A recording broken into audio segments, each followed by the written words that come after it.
Pessoal, tudo bem? Eu vou falar aqui de algumas coisas que são essenciais na resolução de problemas de dinâmica quando existe um corpo que está sobre uma superfície inclinada, sobre um plano inclinado. Então, nós temos aqui a representação de um plano inclinado, uma inclinação de um ângulo alfa em relação à horizontal, e aqui um corpo que está sobre essa superfície. Existem, no mínimo, duas forças que vão atuar sobre esse corpo. Então, essas forças sempre existirão. A primeira delas é a força peso. A força peso que sempre estará na vertical para baixo. Então, nós temos aqui a força peso. E também, graças ao contato com a superfície, existirá a força normal. A força normal que sempre formará um ângulo de 90 graus com a superfície. Ela sempre é perpendicular à superfície. Ok? Então, no mínimo, essas duas forças existirão em todo e qualquer problema de um corpo sobre um plano inclinado. Agora a gente vai fazer uma análise da situação. Porque podem existir outras forças, né? Por exemplo, pode existir um atrito, pode existir uma força de tração, pode existir uma força, né, que uma pessoa faz empurrando ou puxando esse bloco, tá ok? Então, nós vamos fazer uma análise da seguinte forma. Nós vamos colocar as duas forças, vamos representar essas duas forças em um plano cartesiano, em um par de eixos cartesianos.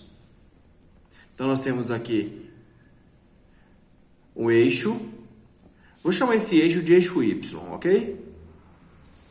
E aqui, o eixo X.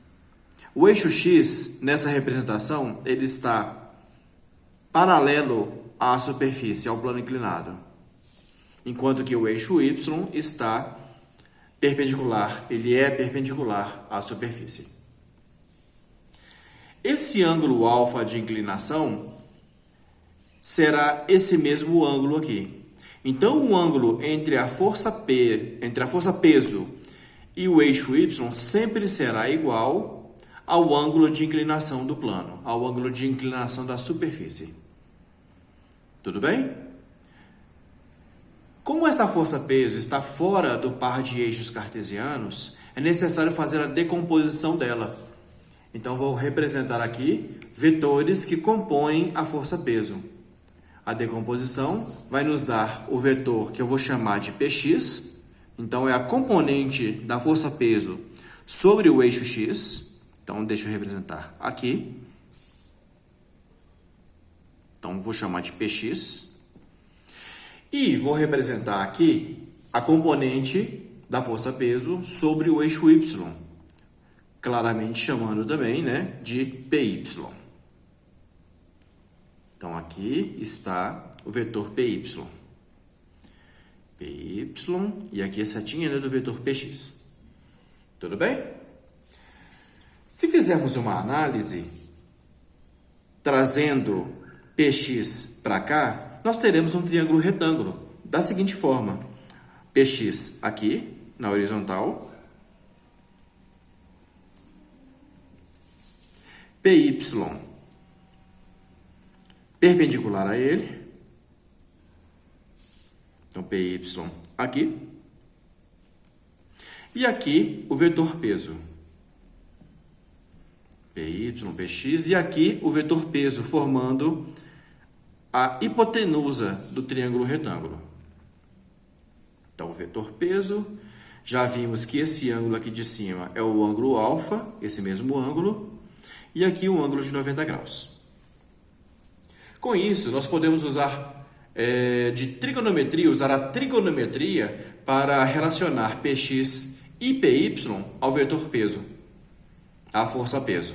Da seguinte forma, sabemos que o seno de um ângulo é igual ao cateto oposto, nesse caso, Px, sobre a hipotenusa, que é o peso. Sendo assim, temos, multiplicando cruzado aqui, que Px será igual a P vezes o seno do ângulo de inclinação, o seno do ângulo alfa. De forma similar, sabemos que cosseno de um ângulo é igual ao cateto adjacente a ele, PY, sobre a hipotenusa, que é o vetor peso. Multiplicando o cruzado, teremos PY igual a P vezes o cosseno do ângulo alfa.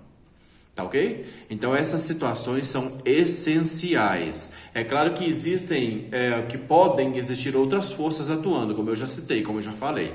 Tá ok? Então elas serão colocadas aqui no plano cartesiano e aí a gente vai entender vai interpretar, né, se atua a primeira lei de Newton, se atua a segunda lei de Newton. Mas tudo isso aqui é essencial. Tudo bem? Abraço a todos.